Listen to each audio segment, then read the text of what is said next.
looking at the supremacy of Christ and reading the book of Hebrews to go along with that.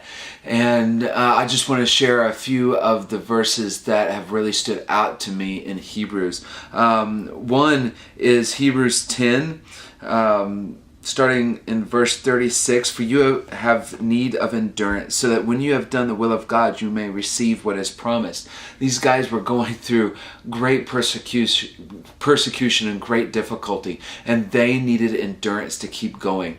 Even though none of us are going through great persecution necessarily right now, maybe you just feel like you need endurance in life. I know that right now what we're going through, where we are, we need great endurance. Every day we need the endurance that only Christ can give, and He continues to give it to us day in and day out. Right now we can even look to the day ahead. We are so focused on right now and the endurance that is needed right now, and it's difficult. But what the writer says is that, so that when you have done the will of God, the endurance is needed so that we can do God's will and that you may receive what is promised. It is through this endurance that we actually get into where we get what God has promised.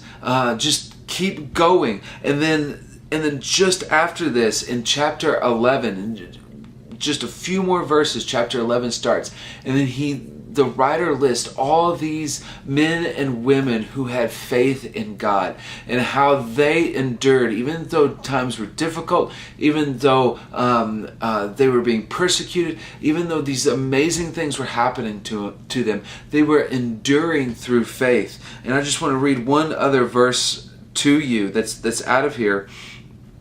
Chapter 11, verse 6, and without faith it's impossible to please Him. For whoever would draw near to God must believe that He exists and that He rewards those who seek Him. Those who draw near to God, you have to naturally believe that He exists to be able to draw near to Him. And then once you draw near, He rewards those who actually do it, who actually have faith enough to draw near to God. Maybe your picture of God, your picture of God sees it difficult as God being someone who rewards people. But He promises that He will reward people. We all have to go through times of endurance, and it's during those times we so often turn our back on God and say, no, God, no more. I don't know where you are. I don't know why I'm going through this. And it's during those times where we need endurance that we give up. Keep going through. Keep having faith, and we will come into the promises that He has and the rewards that He wants to give to those who seek Him. And where does this all start? It starts with the supremacy of Christ.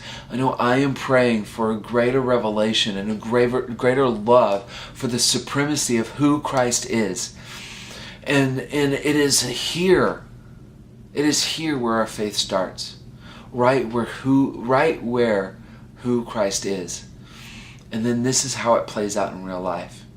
We have faith in His supremacy. We have faith that He does want to reward us, and that all we have to do is continue to press on and have endurance. But it's through that endurance that we even have joy, because in chapter 12 it talks about Jesus. He endured the cross. He endured these difficult times. He endured the cross, scorning its shame. Why? For the joy set before Him. There is joy in this. I know it's hard to comprehend, but walk through it and find out there is joy going through the endurance. Why? Because God rewards those who seek Him.